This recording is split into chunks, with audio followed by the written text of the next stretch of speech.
Psychic medium Sarah Lemos joins Chaplain Jodi, that's me, on this special 5-part podcast series on survivor angels. We call it The Dance, celebrating the wisdom, strength, and beauty of aging.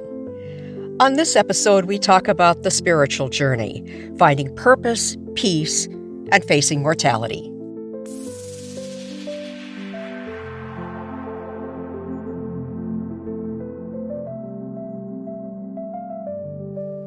It's time for Survivor Angels, an approach to strengthen trauma survivors. Here, you can escape what draws negativity and engage your positive abilities and the gifts that you've always had. Let's activate your angels. And to help you on that journey, here's Chaplain Jodi. Tell you, Sarah and I were just wishing for something that each other had, which is maybe a perfect way to start talking about mortality. Yeah. What we wish for and maybe don't wish for. What do you think, Sarah?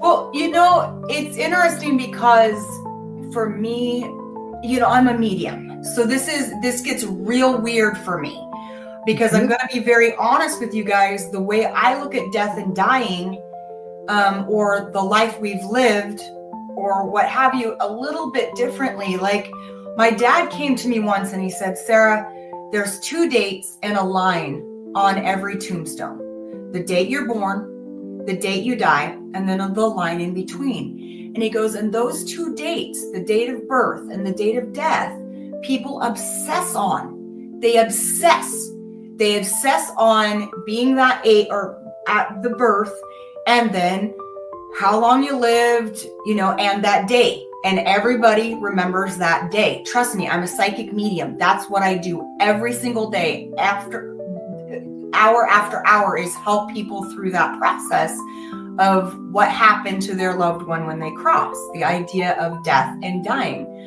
And my dad reminded me that it's the line. It's the line that matters. It's the life you had. It's the experiences you had. It's the laughter, it's the jokes, it's the burnt fingers around the fire. It's about that line. It's not about what happens in the end. That's beautiful. I love that. Yeah, because you're absolutely right. It's the 2 dates that everybody focuses on. Yep. Yep, but it's what happens after that first date, all the way through till, yep. And maybe, I don't know if we'll end up touching on it or not here, what happens after that date. We'll see how this goes. Yeah. Given Sarah's a psychic medium. Yeah. Not a light worker. I think it's important too, because when we think about death and dying, it's in our life, what we've accomplished, right? What we get lost in the question of what happens next. And I think that we fall into a pit of fear. Yes. So I feel like we could choose faith.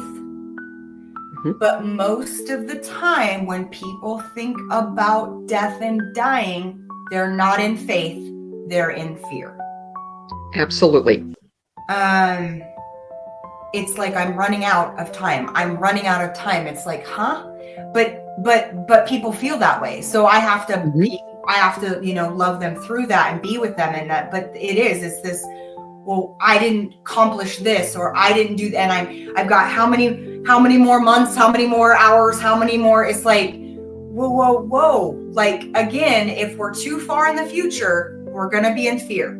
If you're in the future, you're going to be in fear. Absolutely. Yeah, I feel like if you're in the here and now, you can be more in faith. What is your faith? What do you believe in? What do you know?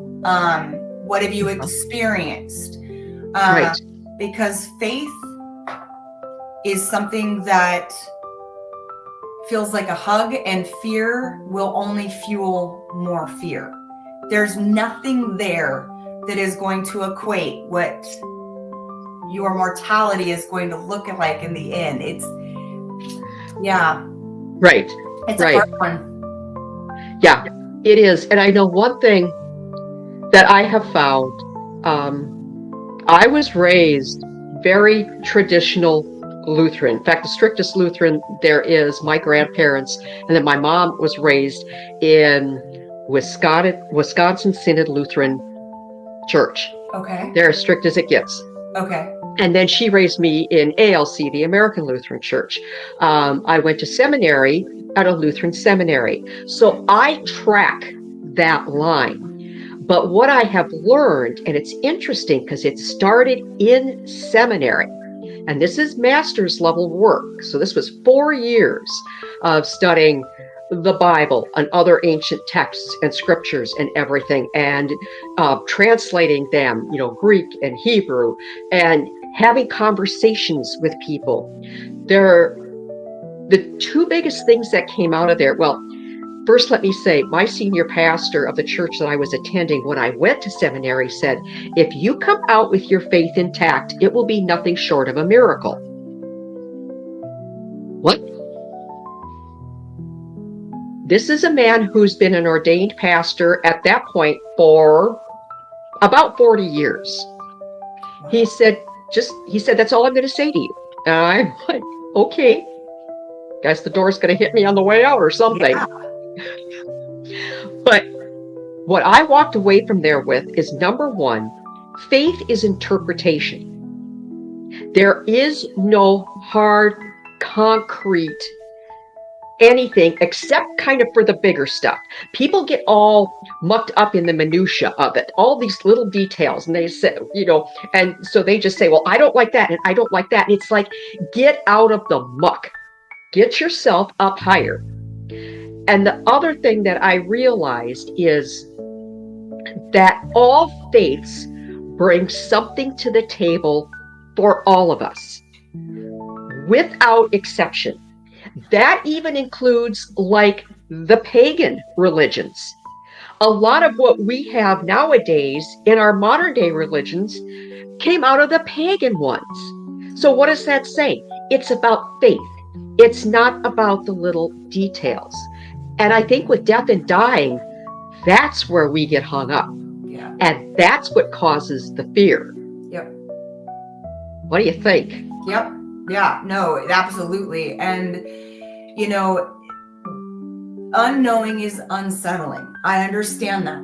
I understand that. I really, really do. And I think that, again, if you are in your faith or you are participating in something, whatever that is for you, it is reassurance that in this moment, I'm good. In this moment, I'm good. And what I pride myself in at this point, because of course I very much love religion and I love the idea of conversations just like this, is that I also have to bring myself back in. I have to say, but we have this moment. So I am caught, it's like, well, what is that going to be like? What is that, what does that look like? Because if I can prepare myself, I can be ready. And it's like, well, who do you want to be today? And what type of behaviors and actions do you want? And what type of values do you want in your home? And, and I think it's ever growing and it's ever changing. And that, again, if we come back to this moment and we come back to who we are, there's that in itself can be very helpful in cutting the fear and allowing you to sit in your faith. Yes, absolutely. Because if we just look back at some of, I don't want to say the best moments in our lives, but the most meaningful moments in our lives, I think is the best way to put it. They came out of the blue. We weren't anticipating them or expecting them in no way, shape, or form. And yet, those are the ones that we go back to going, I grew so much from that experience. Right. And that's why, like you said, we can't be looking ahead. It's not going to do us any good except make us fearful. Yeah. That's all it's going to do. Yeah. And I'm always asking myself, like, how long do I want to stay in fear? If fear shifts me, if fear is going to do some change, hey, let's hang out. But if not, I don't really want to sit in fear for too long, because that in itself for me is my own, it's just dangerous. I know Sarah doesn't do well in fear. I am a trauma victim. I'm someone who it's sitting in that emotion, unless it's going to get me going and it's going to start me moving and it's going to do something, isn't where I want to sit. I want to sit in faith. And even if that means in this moment, I need to turn on a meditation, or I need to pull one of my books off the shelf and flip through until I find something inspiring, you know, and get back into my faith and what matters to me in this moment. Because I don't want to sit there too long. No. Let me ask you this, Sarah. Did you have a birthday so far in your young life? You are very young. Yeah, you little young whippersnapper. Did you have a birthday in your life that was just horrible for you? In other words, you just, when the day hit, you just dreaded it. How old were you? Well, so I mean, if you don't mind. I thought I was going to die before the age of 20. I do not know where it came in at, but there was a lingering thought that when I hit 20, it was all over. Believe it or not. And so when I got to 20, I was scared. I was scared. Huh? I was really, there was a, like cellophane on me of fear. Like it was there. And then my next one is 50. I'm scared of turning 50. But I know I can do it because I turned 20. Because I turned 20. Did you ever have one that was scary? I did. I will just say it was in my 30s. Okay. And it was because for me, the most important person that ever walked the face of this earth died at that same age. Okay. Because I don't want to get too much religion here brought into this, because there's religion and there's spirituality. And I don't want to go down the political side of religion because it is quite political. And so, yes, at that age, I was like, it was a death thing too. It's like, why am I being allowed to live beyond this age when that person was not? Right. What makes me, I don't want to say special or important, but what makes me different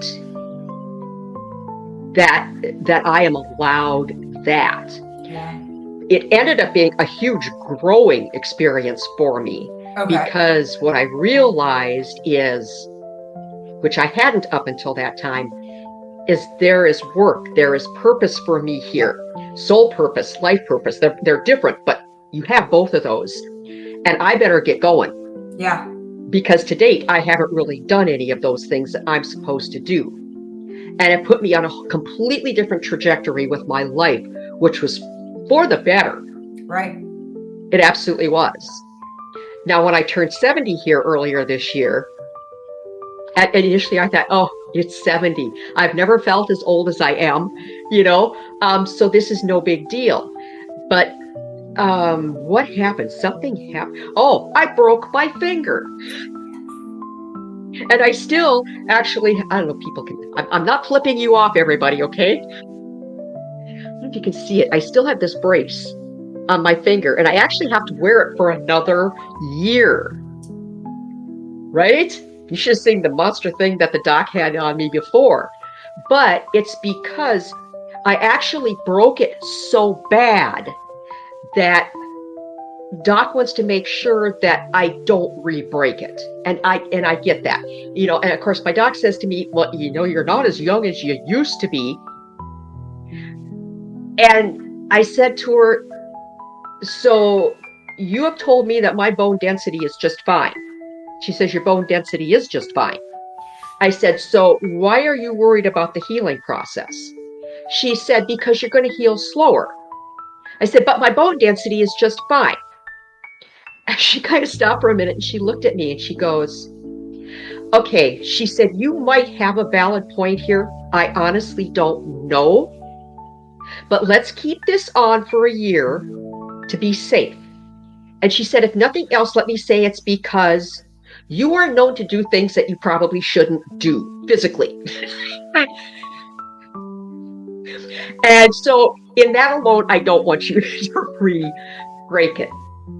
But after that, I just started thinking, oh God, am I really that old that she's thinking that? So I had to get over that hump. And I think I'm past it. I mean, it might come back as an echo or something, but I think I'm past it. But that's something else that I think that we need to educate medical professionals who are taking care of us. It's like, don't put me in that box or that category unless you have physical proof that justifies that. Absolutely. Because you can't go by that. What do they call it? Chronological? It's not chronological age. It's some other term for it. I can't think of what it is. But yeah. So, and it's just like, do you like it when younger people say ma'am to you?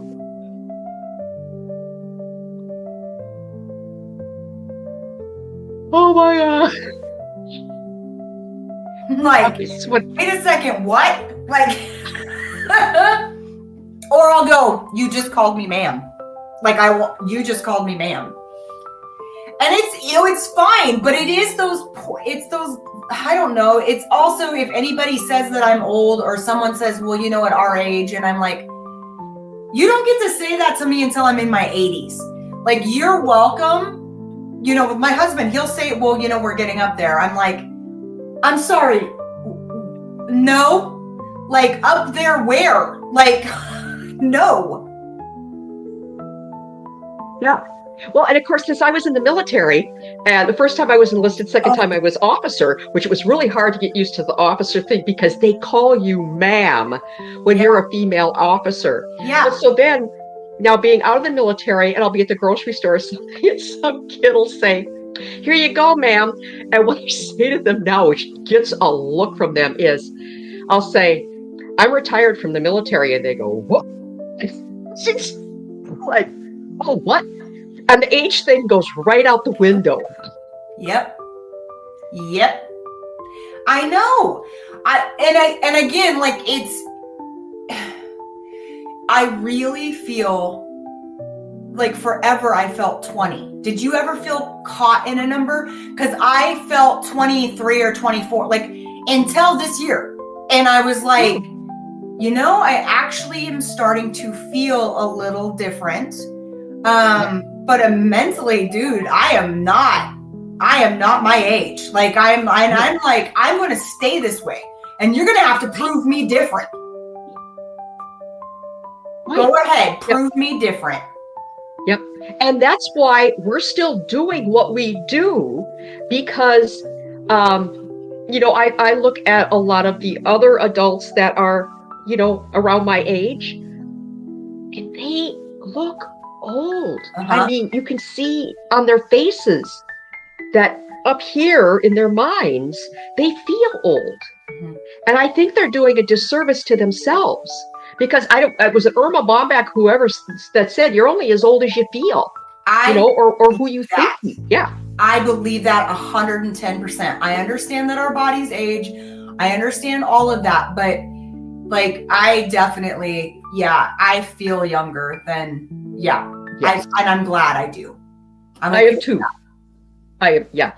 Absolutely. So, because it was funny when it turned 70, Jeff threw me just a huge surprise birthday party. I couldn't have been more surprised, but it was funny because the older grandkids know that you don't really ask, especially a woman, about their age. They've been told that, which that's a good thing for them to know. That's a sign of respect. The younger ones are like, Gammy, are you really 70? Like, no, just a number, kiddo. And what I said to him is I said, yep, what do you want to go play now? Yeah. Like, let's go. Yeah. I love that. I love that.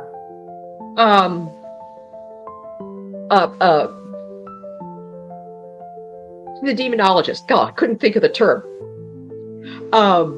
Which it's kind of weird to bring in a demonologist at this point. When I was doing a podcast with her one time, she said, what I have people do when they're trying to figure out where they are in life, and I thought this was a great suggestion, and I don't look at it as anything negative at all, but she said in her seminars and everything, she has people write their own obituary to see everything they have done in their life, because they're not going to put the negative stuff in, the stuff that they just want to forget about or that they've already dealt with or whatever the case is. They want to put in the things that they want to be remembered for. We need to remember ourselves for all of those things that we've done and we've accomplished. We need to celebrate those things. Yeah. We made somebody else's life better in the process of doing those things. Yep. I know I see people write on your timeline on social media all the time. Sarah did this reading for me, and oh my gosh, it was the best thing in the world, and it was what I needed in the moment, and all these things. And we need to do that more with ourselves. And it's not bragging, and it's not being a narcissist or anything like that. It's being truthful with yourself. Yeah, if we can be truthful about the lines on our face, the missing hair on my forehead, and my emotional freakouts, then I think I should be able to sit in my accomplishments. But I think it's funny because, again, it's that line, right? So we're looking at that line. We're looking at the line between the two numbers and saying, okay, what was my accomplishments? And then I think too, it's healthy because then it says, okay, this is who I am. This is who I am. These are my accomplishments. This is what I've done. This is who I am. And I want to continue on in what fashion. Right. And I think especially once you retire, and I can speak for myself, you're a little bit lost for a little while. Because for a long time, and for some people, it's decades, you did the same job. And that became part of your identity. Yep. All of a sudden, that's gone. So you're sitting there going, who am I now?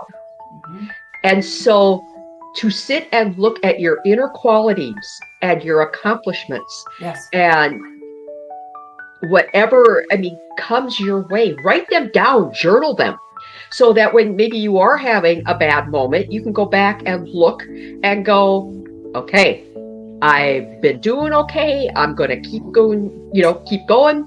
What am I going to do today? No, I think that's important, but it's also, mortality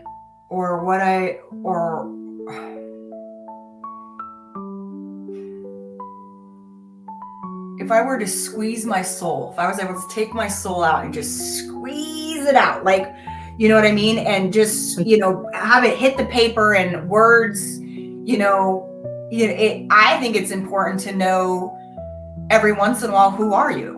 Like everybody calls it purpose, and I respect that. Everybody's like, well, what's my purpose? I'm no longer, a full-time mom. What's my purpose? I'm no longer working at the establishment that I worked for 35 years.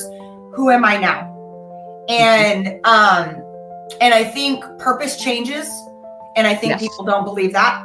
And I think that, so sitting with self and just having a real conversation, not in a sense of I'm dying, we're down to the last 20, what are we going to do? It's more of, oh, this is what I gifted the world. How do I want to continue doing that? And I think in that is longevity. I think in that in itself, when you are working in your purpose and you can feel that, that adds on years. And it adds, and I don't just mean actual years. I mean like feeling younger, feeling in purpose, feeling, it's because when purpose is taken away, who am I? That's very depressing. But if I say, oh, this is who I've been, and this is who I want to continue to be, or, hey, I want to change a few things, I think it's important that we look at that. It is. And having been in the military, and of course, my son retired from the military, he actually did 20 full years. He was lost when he came out, and he's not the only one that is lost. And I had to say to him over and over and over, find your new mission, because they talk mission in the military. Right. And it took him 7 years, but he found it. He's in it now, and he is thriving once again, because his mission in the military and the mission now was to help save and protect his guys, because he was frontline combat for 20 years. Of course, he gets out. He had his sons, but that's a little bit different, because that's dad. Yeah. And so now he has a job where that is exactly what he is doing, is again, educating them, helping them, saving them, protecting them, who are going through the same things that he has been through and conquered. Yeah. And so his mission didn't change. It just was how he did his mission that changed. And I think that's what you were hitting on. Yeah, absolutely. Mm-hmm. So let me ask you this, Sarah. What scares you most, if anything, about dying?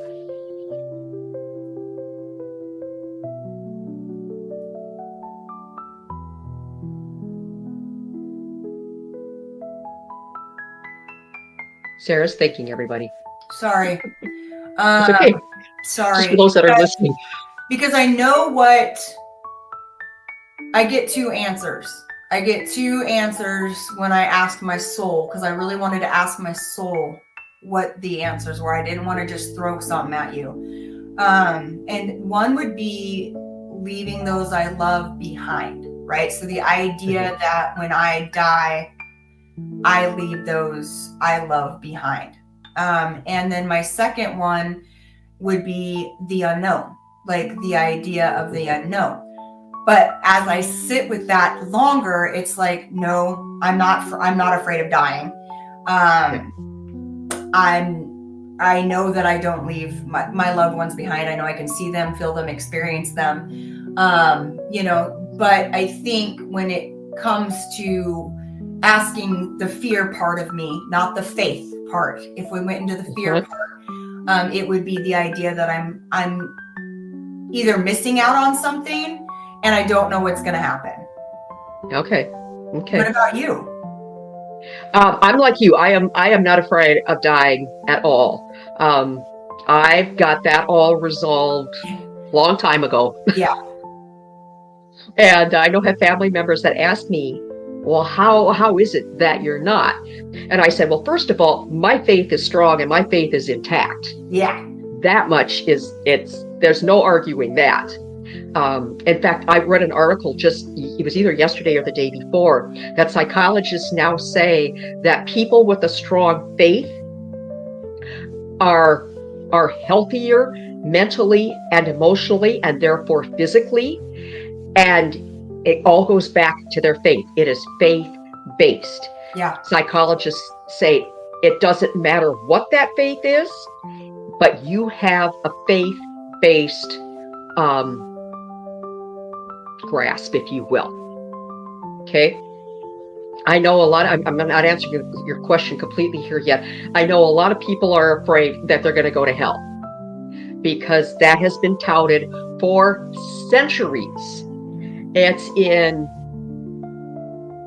Renaissance paintings, and even before that, the fires of hell and the devil and everything. I don't believe that the way it's depicted is the way it truly is. And especially the more that I talk to people like Mike Ricksecker, his book Travels Through Time is unbelievable with how all the dimensions are believed to work. Now that scientists are finding out more, I never was a big science person, but I am just gobbling up a lot of the things that they're finding now, because I have found that science and the Bible are like, bam, they are tracking with each other. It's unbelievable. And more people are finding this out too. So heaven and hell, I don't believe look like what we were given the notion that they look like or that they are. Okay. Because we are energy, and you know this very well. We are energy with a body. We are not body with energy. So yeah, this outside shell, this is going to go poof. That's okay. We don't need that, because the energy, which is our consciousness, it's our soul, it's our heart and our mind coming together, that's going to live on. And like you said, still going to see our loved ones and all of that. To a certain extent, because they say that the way the dimensions work, and there's this overlap in everything, that we, at least to a certain extent, have already walked through hell, and we have already been in heaven, because it's not that look that we have been meant to believe it is. Does that make sense? Mm-hmm. Yep. So basically, when we die, we just lose this shell that we're walking around in. Our reality is actually in our consciousness, in our energy, and we're not going to lose that. So that's part of the reason why I'm not afraid to die. And I'm actually, I don't want to say excited to die, but I'm kind of excited to see, again, what that next chapter looks like. It's the next chapter is what it is. Yeah. And I sort of frame it that way. With my dad, I remember he was just like, no, I'm ready. And I'm like, no, you're not. And he's like, no, like I'm ready. Like when it's time, I'm ready. And I'm like, you can slow your roll, sir. But I do, hearing him say that, and at his age, made me feel even better about my own mortality, and how the way I look at it currently is going to change.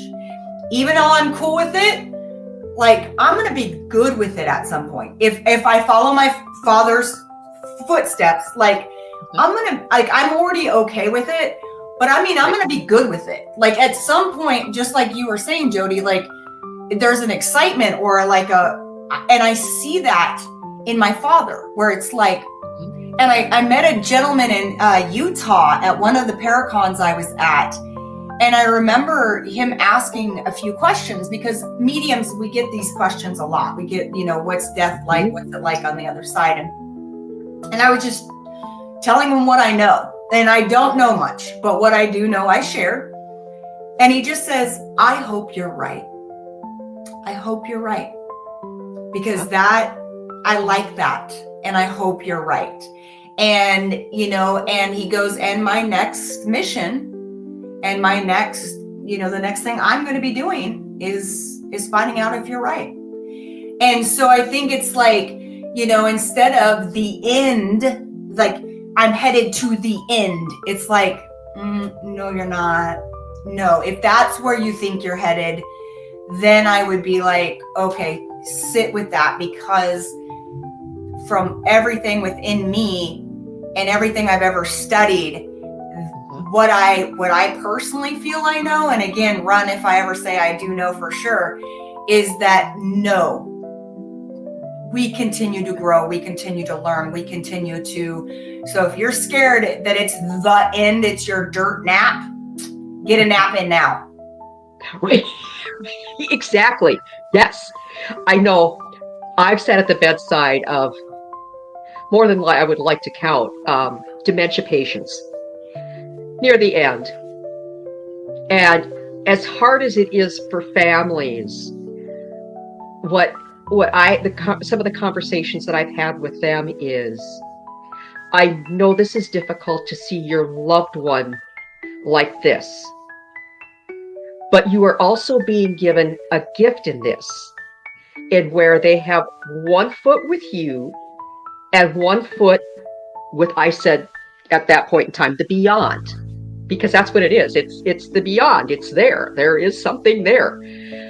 And you know that because they will come back and they will recognize their loved ones. Oh, yeah. But at the same time, they are talking to their relatives who have gone before them. Uh-huh. Moms and dads, grandmas and grandpas, all of that. Yeah. And they're not struggling when that happens.